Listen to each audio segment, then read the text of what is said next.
24 ಗಂಟೆದಾಗ ನಿಮಗೆ ಜಾಸ್ತಿ ಅಳು ಇರುತ್ತಾ, ಜಾಸ್ತಿ ನಗು ಇರುತ್ತಾ? ಅಂತಂದ್ರೆ 24 ಗಂಟೆ ಯಾವುದೂ ಶಾಶ್ವತವಾಗಿ ಇರೋದಿಲ್ಲ. ನಾನು 2 ಎಕ್ಸಾಂಪಲ್ ಹೇಳ್ತೀನಿ. ಯಾರಾದರೂ ಡೆತ್ ಆಗಿದಾಗ ಯಾರೋ ಒಬ್ಬ ನೆಂಟರು ಕೆಲವರು ನೆಂಟರು ಬಂದು ಸ್ಟಾರ್ಟಿಂಗ್‌ನಲ್ಲಿ ಒಂದು 2 ಗಂಟೆ, 3 ಗಂಟೆ ಅಳುತ್ತಾರೆ. ಫುಲ್ ಅಳುತ್ತಾರೆ.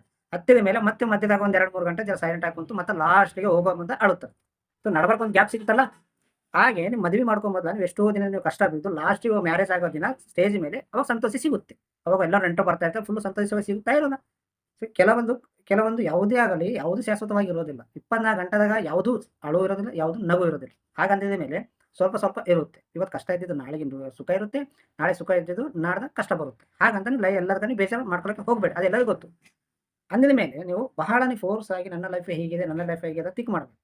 ಬಟ್ ಸಮಸ್ಯೆ ಅನ್ನೋದು ಹೇಳಿ ಬರೋದಿಲ್ಲ, ಅಳು ಅನ್ನೋದು ಯಾವಾಗ ಬರುತ್ತೋ ಗೊತ್ತಿರೋದಿಲ್ಲ. ಬಟ್ ಸಂತೋಷವಾಗಿ ಇರ್ಬೇಕಂದ್ರೆ ನೀವೇ ಕ್ರಿಯೇಟ್ ಮಾಡ್ಬೇಕು.